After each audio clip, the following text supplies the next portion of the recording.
తాకట్లో ఉన్న బంగారాన్ని విడిపించి ఆ రోజున మార్కెట్ ధర కట్టి మిగిలిన డబ్బును మీకు అందిస్తుంది కొమ్మూరి గోల్డ్. ఇప్పుడు మోడర్న్ వర్డ్స్ లో చెప్పాలంటే మీ అందరికీ ఆవిడ ఒక వైఫై లాంటిది. Yes, you can say that. Yes, yes. ఇంకొక అడ్వైజ్ కట్టండి. అమ్మ విషయంలో నేను గొప్పగా ఫీల్ అయ్యేది, కానీ చాలామంది పెద్దలు రిటైర్ అయిపోయి విశ్రాంతి తీసుకుంటున్నటువంటి పెద్దలందరూ కూడా ఆచరించే విధంగా ఒక విషయాన్ని నేను గమనించాను. ఇప్పుడంటే నా దగ్గర ఉంటుంది కాబట్టి ఉన్నాను. అమ్మ విడిగా ఇంకొక ఇంట్లో ఉండేది. 9 సంవత్సరాలు నాన్నగారు పూర్వం దగ్గర నుంచి ఉండేది. 5 సంవత్సరాలు ఒంటరిగా ఉండి నన్ను బిడ్డలందరూ ఎవరు మానవ వెళ్ళిపోయారు, నేను ఒంటరి అయిపోయాను అన్న ఫీలింగ్ అమ్మకు ఎప్పుడు ఉండేది కాదు. తర్వాత బిడ్డలు వాళ్ళ టైం బట్టి వచ్చి చూసుకుంటే సరిపోతుంది. అది వారమా, నెలక, 2 నెలక, అసలు ఒకసారి రాలేని పరిస్థితిలో ఉంటుంది. 5-6 నెలల పాటు ఇదే ఊళ్ళో ఉండి పక్క వీధుల్లో ఉండి ఎవరి పనులు వాళ్ళు బిజీగా ఉండి, ఎవరి షూటింగ్ వాళ్ళు బిజీగా ఉండి, ఎవరి ప్రొఫెషన్లో వాళ్ళు బిజీగా ఉండి, ఎవరి ప్రొఫెషన్లో వాళ్ళు బిజీగా ఉండి, తన సంసారం తను బిజీగా ఉంటాను. ఒకసారి అమ్మ ఏమి ఫీల్ అయ్యేది, ఏంటమ్మా రావట్లేదు, అసలు పట్టించుకోవట్లేదు ఏంటి అంటే, అంతేలేమ్మా అని ఇలాంటి నిరసన మాటలు కానీ, ఈసరింపు మాటలు కానీ, లేకపోతే న్యూనతాభావం కానీ ఇలాంటివి ఎప్పుడు అమ్మకు లేవండి.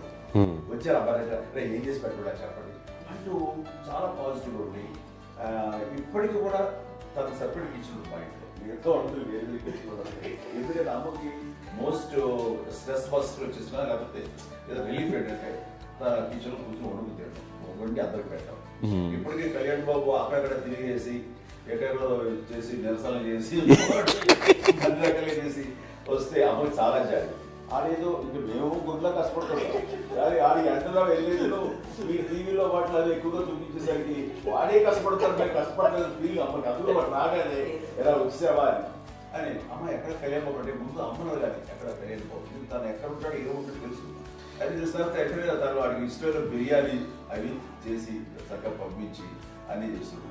అట్లాగా బిడ్డలకి పెట్టడమే తప్ప బిడ్డల నుంచి ఈ వయసులో ఎక్స్పెక్ట్ చేయడం లేకపోగా కొంచెం పట్టించుకోవట్లేదు అనే ఒక న్యూనత భావంలోకి వెళ్ళిపోయి సైకలాజికల్ డిప్రెస్ అయ్యే మదర్ మాత్రం కాదు. ఆ రకంగా మాకందరికీ భరోసా. మేము కూడా పెద్ద అయినా బిడ్డలు వాళ్ళ ప్రవృత్తి ఉద్యోగరీత్యా వాళ్ళ వృత్తిరీత్యా వాళ్ళు దూరం అయిపోయి మనల్ని చాలా కమ్యూనికేషన్ గ్యాప్ వచ్చినా సరే బిడ్డలు నాకు దూరం అయిపోయి పట్టించుకోవట్లేదు. ఇలాగే చూసేవాళ్ళు వెళ్ళి ఎంత ఇదిగా వదిలేవాళ్ళు గురించి ఇప్పుడు ఏమైపోయానో అని ఇంత కించెం బాధపడలేదు వాళ్ళకి అంటూ నెగిటివ్ సైడ్ ఆలోచించే విధానం లేనే లేదు. అది మా అందరికి ఎంత కంఫర్టబుల్ అంటే అంతే కదా. ఎందుకోకపోతే మాధవ చూసుకుని మాధవ లేకపోతే నాగబాబు వెళ్తుంటాడు కడియడం వల్ల మా విజయ్ చూసుకుంటున్నది సరే, నాకు కళ్యాణ్ బాబు తను చూసుకుంటాడు, ఇలా ఎవరో కూడా వెళ్తూ ఉంటాం. అమ్మ మాత్రం అది వెరీ గుడ్ హెల్దీ. నేను చాలా మంది తల్లిదండ్రులు చూశాను, వాళ్ళు చాలా ఇబ్బంది పడుతూ ఉంటారు, పట్టించుకోవడం తెలియదు, అర్థం చేసుకోగలము కానీ వాళ్ళు వస్తే బాగుంటుంది కదా అనేది ఉంటుంది. ఫీల్ అవుతారు, అలాంటి ఫీల్ ఏం లేదు.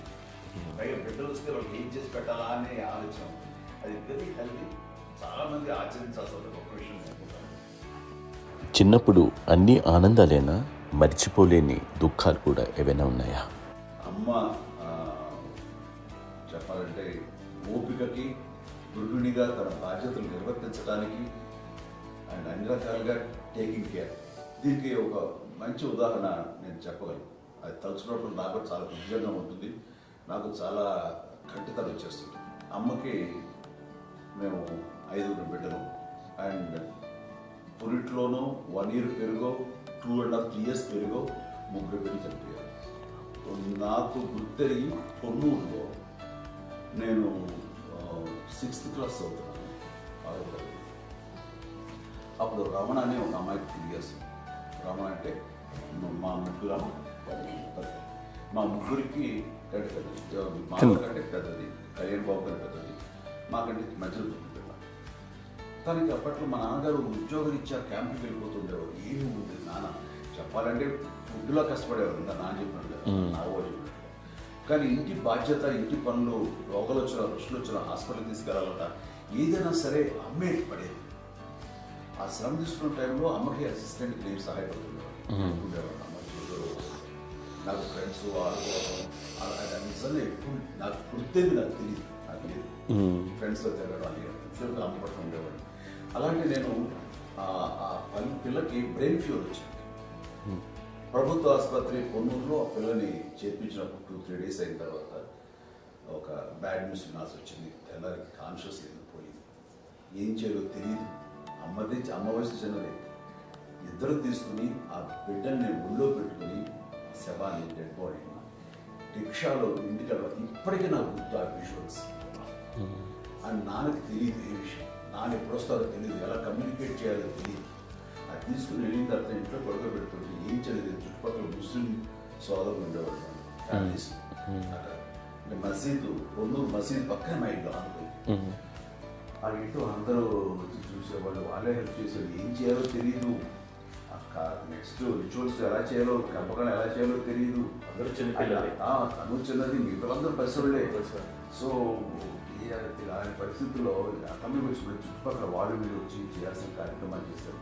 ఆ సమయం నాకు ఎక్కడో కమ్యూనికేట్ చేసి డిపార్ట్మెంట్ ద్వారా నాన్న వచ్చేసరికి అన్నీ అయిపోయింది. ఇప్పటికీ అది నాకు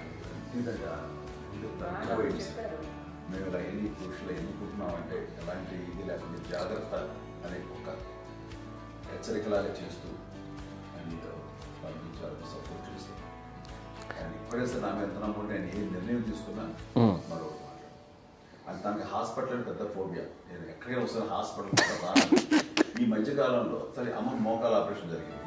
అమ్మ నువ్వు కొంత బాధపడుతున్నావు, అసలు ఈ రోజున వచ్చిన మెడికల్ అడ్వాన్స్మెంట్ నీకు అసలు ఏ బాధ తెలియకుండా మోకాల ఆపరేషన్ రీప్లేస్ చేస్తారు అని వీళ్ళందరూ చెప్పాలి భయపడతాను. ఎందుకంటే ఫస్ట్ ఎలా నాకు సపరేట్ అవుతాను ఎలా చెప్పాలి తెలియదు. ఒక్క వీళ్ళంతా కలిపి నీ మాట వింటారు, నీ మాట మీద నువ్వు చెప్తే వింటుంది. సరే వీళ్ళు చెప్పాను అంతే. ఏదో 4 పావు ముందు చెప్తే ఎలా అవుతున్నారు సరే ఇష్టం రా లేదులే మా ఊరికి పర్లేదు అని మళ్ళీ ఇంటికి వచ్చాక మళ్ళీ ఇంకొక తెప్పించి ఇంకో మిషన్ తెప్పించి మళ్ళీ టెస్ట్ చేయించి అందరూ బాగుంది ఏమీ లేదు అన్న తర్వాత అప్పుడు ప్రతితో పట్టడం ఏదో ఉంది మామూలు టెస్ట్ చేయించాలని చెప్పి శ్రద్ధ ఎక్కువ. And for more videos, Please subscribe to iDream. Please subscribe to iDream. Please subscribe iDream. And please subscribe to iDream. For more videos, subscribe to iDream. please like, share and subscribe to the channel. Congratulations, iDream. Subscribe to iDream. Subscribe to iDream. So subscribe to iDream Media. iDream ki iDream team andarki huge congratulations. Please subscribe iDream Media. Please subscribe to iDream. Subscribe iDream. Please subscribe to iDream. iDream అంటే నా కళల channel subscribe చేసుకున్న నోరు తిరుగుతలేదు. మీరైతే గంట గుర్తు కొట్టండి. For more such videos, please subscribe to iDream. Subscribe to iDream. Please subscribe to iDream. Please subscribe iDream Media. Please do subscribe to iDream. Please subscribe to iDream Media. For best entertainment and information, please subscribe iDream. And don't forget to subscribe to iDream.